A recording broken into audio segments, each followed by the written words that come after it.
Neethu's Academy, India's #1 language academy. അപ്പോൾ നമുക്ക് ഇനി ചോദ്യോത്തര സെക്ഷൻ. നമ്മുടെ ചെയർപേഴ്സൺ അവിടെ ഇങ്ങോട്ട് വരുമോ? ഇതാണ്ട് ഈ കോളേജിൽ ഇത്രയും കുട്ടികളെ നയിക്കുന്നത് ഈ കുട്ടിയാണ് കേട്ടോ. അവിടെ എന്താ കൈയ്യടി കണ്ടില്ലേ, എന്താ വൈബ്, അടിപൊളിയല്ലേ. ഇയാൾ ഡാൻസ് ചെയ്തു. ഡാൻസ് ചെയ്തു. Hi sir, thank you so much. എനിക്ക് മെയിനായിട്ട് സാറിൻ്റെ നമുക്ക് ചെയ്തേക്കുന്ന പേഴ്സായിട്ട് ചെയ്തേക്കുന്ന എല്ലാ മൂവീസും നമ്മുടെ ഫേവറേറ്റ് ആണ്. അപ്പോൾ മെയിനായിട്ട് സാറിനോടൊരു ക്വസ്റ്റ്യൻ ഉണ്ട്. 2018 മൂവി ചെയ്തപ്പോൾ ഏറ്റവും ഡിഫിക്കൽട്ടായിട്ട് സാറിന് തോന്നിയ സീൻ ഏതായിരുന്നു?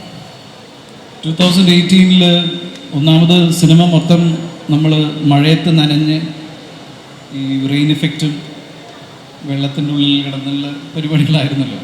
Very difficult ഷൂട്ടായിരുന്നു. അത് നിങ്ങൾക്ക് ഓർമ്മയുണ്ടോയെന്ന് അറിയില്ല. ഇതിൻ്റെ സ്റ്റാർട്ടിങ് ഫിലിം തുടങ്ങുമ്പോൾ ഇൻട്രഡക്ഷൻ ഉണ്ട്, ഞങ്ങളുടെ ഇൻട്രഡക്ഷൻ. അത് ശരിക്കും നമ്മളൊരു ആർട്ടിഫിഷ്യൽ വേവ് ക്രിയേറ്റ് ചെയ്തിട്ട്, അപ്പോൾ ഓരോ സമയത്തും ഞാൻ അത് ഷൂട്ട് ചെയ്യുമ്പോൾ ഈ ബോട്ട് നമ്മൾ പിടിച്ചു നിൽക്കും. പിന്നെ ഓപ്പോസിറ്റുള്ള ബോട്ടിൽ അവർക്ക് ജീവനക്കാർക്ക് നമ്മൾ ബോട്ടിൽ എറിഞ്ഞു കൊടുക്കുന്ന സീനുണ്ടായിരുന്നു.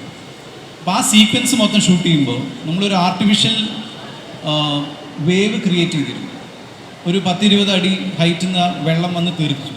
ഇത് തെറിച്ച് വീഴുന്നത് നമ്മുടെ മേത്തേക്കാണ്.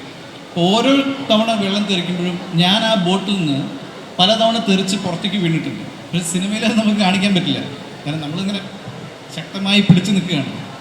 അങ്ങനെ പലതവണ വീണു, നെറ്റിമുട്ടുന്നു, കാല് മുട്ടുന്നു. ഇവിടെ എനിക്ക് ചെറുതായിട്ടൊരു ടയറുണ്ടായി. ഞാൻ കാസ്റ്റ് ഇട്ടിട്ടാണ് പടം മൊത്തം അഭിനയിച്ചത്.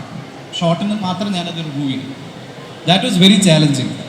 അപ്പോൾ പിന്നെ ഈ പറഞ്ഞ പോലെ സിനിമയാണ്. നമ്മളെക്കാട്ടിലും സ്ട്രെയിൻ എടുത്തിട്ടുള്ള അവിടുത്തെ സംവിധായകരും പ്രൊഡക്ഷൻ പീപ്പിളും ക്യാമറമാന്മാരും ആർട്ടും ഇവരൊക്കെ വർക്ക് ചെയ്യുമ്പോൾ നമ്മളൊരു ഹൈയിൽ വർക്ക് ചെയ്യുന്നു എന്നുള്ളതാണ്. സോ ആ സീനായിരുന്നു, അതിൻ്റെ introduction scene was very difficult actually. Thank you so much. ഓക്കെയാണോ? Neethu's Academy, India's #1 language academy.